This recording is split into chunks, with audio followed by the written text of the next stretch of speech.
ನಮಸ್ತೆ. ಸರೋಜ, ಶ್ರೀ ಶಿವಶಕ್ತಿ ಯೋಗ ಕೇಂದ್ರ, ಅತ್ತಿಗುಪ್ಪೆ, ಬೆಂಗಳೂರು.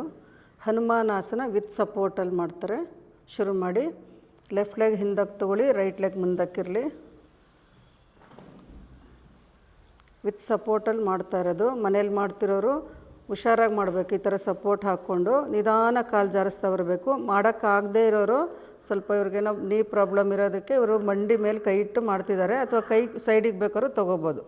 ಹಾಗೆ ಬ್ಯಾಕ್ ಲೆಗ್ ಸ್ಟ್ರೆಚ್ ಮಾಡ್ಕೊಳ್ಳಿ. ಎರಡೂ ಕಾಲು ಒಂದೇ ಸಮ ಸ್ಟ್ರೆಚ್ ಮಾಡ್ತಾ ಇರಬೇಕು. ಮುಂದಿನ ಕಾಲು ಸ್ವಲ್ಪ ರೈಟಿಗೆ ಬರಲಿ. ಲೆಫ್ಟ್ ಲೆಗ್ ಲೆಫ್ಟ್ ಸೈಡಿಗೆ ತೊಗೊಳ್ಳಿ, ರೈಟ್ ಲೆಗ್ ರೈಟ್ ಸೈಡಿಗೆ ಬರಬೇಕು. ನಿಧಾನ ವಾಪಸ್ ಬನ್ನಿ, ಚೇಂಜ್ ಮಾಡ್ಕೊಳ್ಳಿ. ಲೆಫ್ಟ್ ಲೆಗ್ ಮುಂದಕ್ಕೆ ತೊಗೊಳ್ಳಿ. ಕೈಗಳನ್ನು ಸಪೋರ್ಟಿಗೆ ದಿಂಬು ಮೇಲಿಟ್ಟು ಕಾಲುಗಳನ್ನು ಸ್ಟ್ರೆಚ್ ಮಾಡ್ಕೊಳ್ಳಿ. ನಿಧಾನ ಮಾಡಬೇಕು. ನಿಮಗೆ ಮನೇಲಿ ಮಾಡೋರು ಒಂದು ದಿಂಬು ಅಥವಾ 2 ದಿಂಬು ಬೇಕಾದರೂ ಹಾಕ್ಕೊಳ್ಳಿ. ಇದಕ್ಕೆ ಮುಂಚೆ ಪೂರ್ವ ತಯಾರಿ ಮಾಡ್ಕೋಬೇಕು. ಏಕಪಾದ ಪ್ರಸನ್ನಾಸನ ಚೆನ್ನಾಗಿ ಸ್ಟ್ರೆಚ್ ಮಾಡೋದೆಲ್ಲ ಮಾಡ್ತಾಯಿದ್ರೆ ಈಸಿ ಆಗುತ್ತೆ.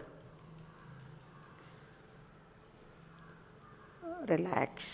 ಕಾಲು ಮುಂದಕ್ಕೆ ತೊಗೊಳ್ಳಿ. ಸೆಕೆಂಡ್ ರೌಂಡ್ ಮಾಡ್ಕೊಳ್ಳಿ. ಕೈಗಳನ್ನು ಕೆಳಗಡೆ ನೆಲದ ಕಡೆಗೆ ಇಳಿರಿ. ಏಕಪಾದ ಪ್ರಸನ್ನಾಸನ ಮಾಡ್ತಿರೋರು. ಉಳಿದವರು ರೈಟ್ ಲೆಗ್ ರೈಟ್ ಸೈಡಿಗೆ ತೊಗೋಬೇಕು. ಬಟಕ್ಸ್ ಬಿಡ್ತು ನೋಡಿಕೊಂಡು ಅದೇ ಲೈನಲ್ಲಿ ಕಾಲುಗಳು ಸ್ಟ್ರೆಚ್ ಮಾಡಿ ಈಸಿ ಆಗುತ್ತೆ. ಹಿಂದಿನ ಕಾಲು ಲೆಫ್ಟ್ ಸೈಡಿಗೆ ತೊಗೋಬೇಕು. ಕುತ್ತಿಗೆ ನೇರ ಇಟ್ಕೊಳ್ಳಿ. ಕೈಗಳನ್ನು ಕಪ್ ಶೇಪಲ್ಲಿ ದಿಂಬು ಮೇಲಿಡಿ.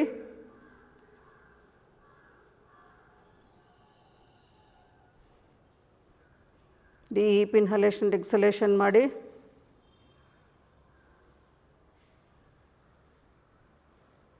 ಚೇಂಜ್ ಮಾಡಿ.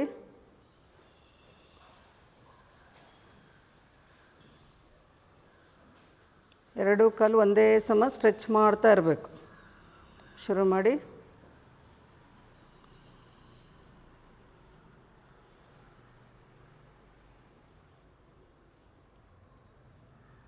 ಅಭ್ಯಾಸ ಆದಮೇಲೆ ಒಂದು ದಿಂಬು ತೆಗಿಬೇಕು. 2 ದಿಂಬು ಹಾಕ್ಕೊಂಡಿರೋರು. ಆಮೇಲೆ ಒಂದು ದಿಂಬು ಹಾಕ್ಕೊಂಡಿರೋರು ಒಂದು ಬ್ಲ್ಯಾಂಕೆಟ್ ಫೋಲ್ಡ್ ಮಾಡಿ ಇಟ್ಕೊಂಡು ಮಾಡಬೇಕು. ಈ ಥರ ಮಾಡ್ಕೊಂಡು ಅಭ್ಯಾಸ ಮಾಡ್ಕೋಬೇಕು. ಹನುಮಾನಾಸನ ಪೂರ್ವ ತಯಾರಿನಲ್ಲಿ ಈ ಥರ ವಿತ್ ಸಪೋರ್ಟಲ್ಲಿ ಮಾಡ್ತಿರೋದು. ನಿಧಾನ ವಾಪಸ್ ಬನ್ನಿ.